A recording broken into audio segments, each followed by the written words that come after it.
আসসালামু আলাইকুম। জানিয়ে দিচ্ছি শিরোনামগুলো পরে বিস্তারিত। এবার পলক এবং টুকু গ্রেপ্তার। এরপর জানিয়ে দিব জনমনে কৌতূহল, হারুন এখন কোথায়, যা জানা গেল।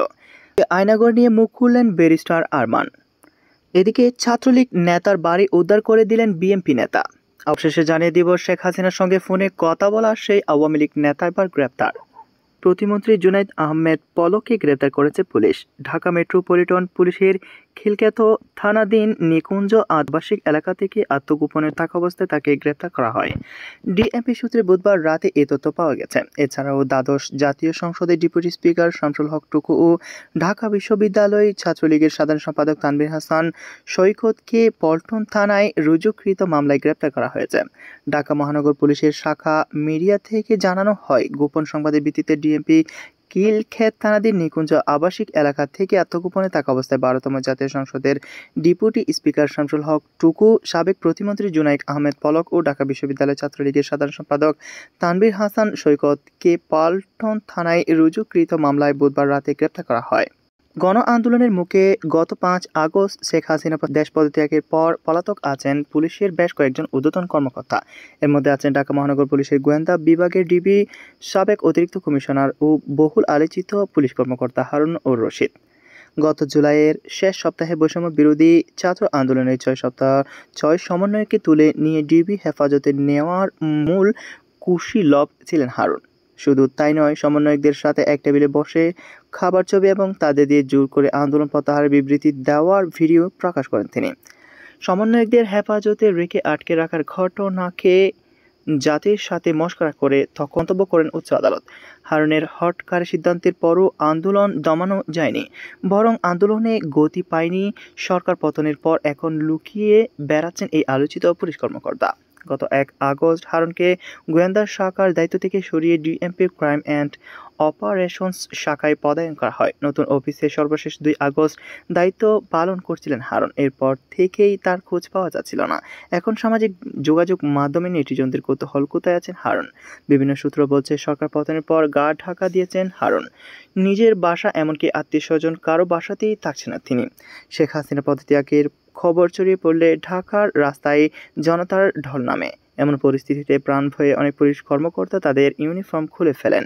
গেঞ্জি বা অন্য কোনো পোশাক পরে সেন্ট্রাল কমান্ড ও কন্ট্রোল ইউনিট ভবনের পেছনে প্রায় 13 ফুট দেয়াল টপকে পুলিশ সদর দপ্তরের সামনে রাস্তায় পড়েন। ঠিক একই কায়দায় দেয়াল টপকাতে গিয়ে পায়ে ও শরীরের নিচের অংশ ব্যাপক আঘাত পান ডিআইজি হারুন রশিদ। পরে সেখান থেকে তিনি আইজিপির সাথে চলে যান পুলিশ সদর দপ্তরে।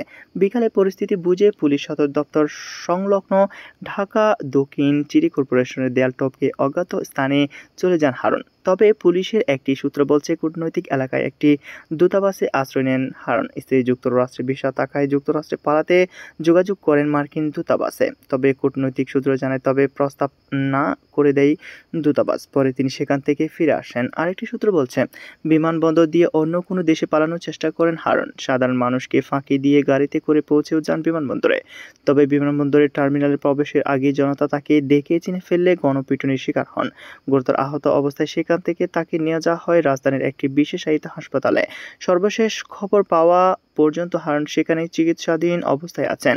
2022 সালের 13 জুলাই ঢাকা মহানগর গোয়েন্দা পুলিশের প্রধান হিসেবে দায়িত্ব পান হারুন রশিদ। তার আগে 2021 সালের মে মাসে যুগ্ম পুলিশ কমিশনার হিসেবে গোয়েন্দা বিভাগে পদায়ন হয় তার। এর আগে ডিএমপির তেজগাঁও পুলিশের উপ পুলিশ কমিশনার এবং নারায়ণগঞ্জ ও গাজীপুরে পুলিশ সুপারের দায়িত্ব পালন করেন। 2011 সালের জুলাইয়ে জাতীয় সংসদের সামনে এক মিছিলে তৎকালীন বিরোধী দলীয় চিফ হুইপ জেনারেল আবেদিন ফারুককে মারধর করে প্রথম আলোচনায় আসেন তিনি। এদিকে আয়নাঘর নিয়ে মুখ খুললেন ব্যারিস্টার আরমান। গণ অভ্যুত্থানের মুখে দেশ ছেড়ে ভারতে পালিয়ে যান প্রধানমন্ত্রী শেখ হাসিনা। এরপরই আয়নাঘর থেকে বেরিয়ে আসেন সাবেক এক সেনা কর্মকর্তা, গুম হয়ে যাওয়া বেশ কয়েকজন। এই তালিকায় আছেন বাংলাদেশ জামায়াত ইসলামী তৎকালীন নেতা মীর কাসেম আলী ছেলে ব্যারিস্টার আরমান। সেখানে প্রায় 8 বছর আটক ছিলেন তিনি।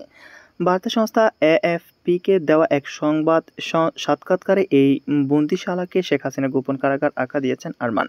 তিনি বলেন, চোখ বেঁধে হাতে হ্যান্ডকাপ পরিয়ে দীর্ঘ 8 বছর পর গোপন কারাগার থেকে তাকে বের করে নিয়ে আসা হয়। তবে কেন বের করা হচ্ছে তা জানতেন না তিনি। কি হয় এ নিয়ে বেশ আতঙ্কের মধ্যে তিনি। পিস্তল লুট করার শব্দ শুনতে পান তিনি। গুলি করার বদলে এদিন ঢাকার উপকণ্ঠের একটি কর্দমাক্ত জায়গায় গাড়ি থেকে জীবিত অবস্থায় ফেলে দেওয়া হয় 40 বছর বয়সী এই ব্যারিস্টারকে। তবে মুক্ত হওয়ার পর ব্যারিস্টার আরমান জানতেন না দেশে শিক্ষার্থীদের আন্দোলন চলছিল। এএফপি-কে ব্যারিস্টার আরমান বলেন, 8 বছরের মধ্যে সেদিন আমি প্রথমবারের মতো মুক্ত বাতাস পাই। আমি ভেবেছিলাম তারা আমাকে মেরে ফেলবে। ব্যারিস্টার আরমানকে আটকে রাখা হয়েছিল একটি গোপন কারাগারে, জানালাবিহীন একটি ঘরে। এই কারাগারে যারা থাকেন সেখানে তারা নিজেকে ছাড়া আর কাউকে দেখতে পান না। তিনি জানান, গোপন এই কারাগারে রক্ষীরা সারাক্ষণ উচ্চ শব্দে গান ছেড়ে রাখত। এই জন্য আজান শোনা যেত না এবং কখন কোন নামাজের সময় হয়েছে তা বোঝা যেত না। এছাড়া কত সময় আটকে আছেন সেটিও বোঝার উপায় ছিল না। আর কারারক্ষীদের কঠোরভাবে নির্দেশ দেওয়া হয়েছিল বাইরের কোনো শব্দ খবরই যেন বন্দীদের কাছে না যায়। তবে গানের শব্দ বন্ধ হলে বোঝা যেত যে এই কারাগারে তিনি একা নন, আরও অনেকে আছেন, কারণ তিনি অন্যদের চিৎকার ও কান্নাকাটির শব্দ ভেসে আসত। ব্যারিস্টার আরমান আরও জানান, যুদ্ধ অপরাধের অভিযোগে ফাঁসি হওয়া তার বাবাকে ফাঁসি দেওয়ার কয়েকদিন আগে তাকে গুম করা হয়। ওই সময় তিনি তার বাবার পক্ষে আইনি লড়াই করছিলেন। তখন মিডিয়ার প্রকাশ্যে তিনি বিভিন্ন কথা বলছিলেন, তার বাবার বিচার নিয়ে বিভিন্ন অভিযোগও করেছিলেন। তবে এসব করার জন্য তাকে টার্গেট করা হতে পারে এটা ভাবেননি। ব্যারিস্টার আরমান জানান, একদিন রাতে তারা আমার বাড়িতে হানা দেয়। আমি কোনোদিন ভাবতে পারিনি আমার বাবার মৃত্যুদণ্ড কার্যকরের কয়েকদিন আগে আমাকে গুম করা হতে পারে। আমি তাদের বলতে থাকি, আপনারা জানেন আমি কে?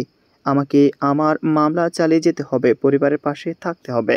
আরমানকে গুম করার 4 সপ্তাহ পর মীর কাসেম আলীর ফাঁসির দণ্ড কার্যকর হয়, কিন্তু সে খবর আরমান জানতে পারেন আরও 3 বছর পর। সেখানকার এক রক্ষী ভুলক্রমে তাকে জানিয়ে দেন তার বাবা মীর কাসেম আলীর মৃত্যুদণ্ড কার্যকর করা হয়েছে। তার বন্দিকালীন সময় পরিবার যেন গুমের ব্যাপারে কোনো কথা বলতে না বলে সে ব্যাপারে প্রতি বছরই সতর্ক করে দেওয়া হতো। নিজের মুক্ত জীবনের জন্য শিক্ষার্থীদের ধন্যবাদ জানিয়ে ব্যারিস্টার আরমান বলেন, পুরো বিষয়টি সম্ভব হয়েছে কিছু তরুণের মাধ্যমে। যখন আমি এসব শিশু বাচ্চাদের দেখি, আমি সত্যি আশা দেখি এটি একটি সুযোগ হবে যেখানে বাংলাদেশ নতুন দিক খুঁজে পাবে। এদিকে ছাত্রলীগ নেতার বাড়ি উদ্ধার করে দিলেন বিএনপি নেতা।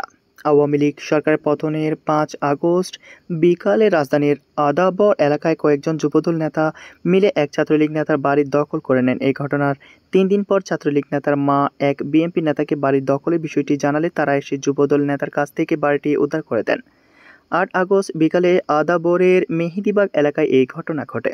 জানা যায়, আদাবর থানা ছাত্রলীগের সাবেক সাধারণ সম্পাদক কামরুজ্জামান রুবেলের মেহেদীবাগের বাড়িটি সব ভাড়াটিয়াকে নামিয়ে দিলে দখল করে নেন আদাবর থানা যুবদল নেতা রাকিব ও রানাসহ 40-45 জনের একটি দল।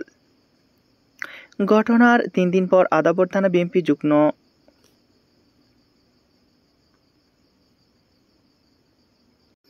আহ্বায়ক মনোয়ার হাসান জীবনকে আমি কল দিয়ে বিষয়টি জানালে তিনি লোকজন নিয়ে এসে বাড়িটি তাদের হাত থেকে উদ্ধার করে দেন। এ প্রসঙ্গে মনোয়ার হাসান জীবন বলেন, স্বৈরাচার সরকারের পতনের পর আমাদের আদাবরের বিভিন্ন জায়গায় কিছু বিচ্ছিন্ন ঘটনা শুরু হয়েছিল। সবশেষে জানিয়ে দিব, শেখ হাসিনার সঙ্গে ফোনে কথা বলা সেই আওয়ামী লীগ নেতা এবার গ্রেপ্তার হলেন শেখ হাসিনার সঙ্গে ফোনে কথা বলা বরগুনা জেলা আওয়ামী লীগের সাধারণ সম্পাদক ও জেলা পরিষদ চেয়ারম্যান জাহাঙ্গীর কবির। বুধবার ভোরে বরগুনা থেকে তাকে গ্রেপ্তার করা হয়। বিষয়টি নিশ্চিত করেছেন বরগুনা সদর থানার ওসি এ.কে.এম. মিজানুর রহমান। তিনি জানান, ঢাকা থেকে একটি পুলিশের একটি টিম এসে তাকে গ্রেপ্তার করা হয়। ধারণা করা হচ্ছে শেখ হাসিনার সঙ্গে মোবাইলে কথা বলার পর বিশৃঙ্খলা এবং প্রতি বিপ্লবের ষড়যন্ত্র করার অভিযোগে তাকে গ্রেপ্তার করা হয়েছে। তবে গ্রেপ্তারের কারণটি তিনি পুরোপুরি নিশ্চিত করতে পারেননি। এর আগে সোমবার সাবেক প্রধানমন্ত্রী শেখ হাসিনার সঙ্গে ফোনে কথা বলেন আওয়ামী লীগের এই নেতা। 3 মিনিটের ফোনালাপে শেখ হাসিনা জাহাঙ্গীর কবিরকে বলেন, আপনারা সবাই শৃঙ্খলার মধ্যে থাকুন, বিপ্লবের সংগ্রাম করুন। তবে গ্রেপ্তারের কারণটি পুরোপুরি নিশ্চিত করেননি। 15 আগস্ট জাতীয় শোক দিবসকে যথাযথভাবে শেখ হাসিনার সঙ্গে ফোনে কথা বলা সেই আওয়ামী লীগ নেতা এবার গ্রেপ্তার হলেন শেখ হাসিনার সঙ্গে ফোনে কথা বলা বরগুনা জেলা আওয়ামী লীগের সাধারণ সম্পাদক ও জেলা পরিষদ চেয়ারম্যান জাহাঙ্গীর কবির। বুধবার ভোরে বরগুনা থেকে তাকে গ্রেপ্তার করা হয়। বিষয়টি নিশ্চিত করেছেন বরগুনা সদর থানার ওসি এ.কে.এম. মিজানুর রহমান। তিনি জানান, ঢাকা থেকে একটি পুলিশের একটি টিম এসে তাকে গ্রেপ্তার করা হয়। ধারণা করা হচ্ছে শেখ হাসিনার সঙ্গে মোবাইলে কথা বলার পর বিশৃঙ্খলা এবং প্রতি বিপ্লবের ষড়যন্ত্র করার অভিযোগে তাকে গ্রেপ্তার করা হয়েছে। তবে গ্রেপ্তারের কারণটি তিনি পুরোপুরি নিশ্চিত করতে পারেননি। এর আগে সোমবার সাবেক প্রধানমন্ত্রী শেখ হাসিনার সঙ্গে ফোনে কথা বলেন আওয়ামী লীগের এই নেতা।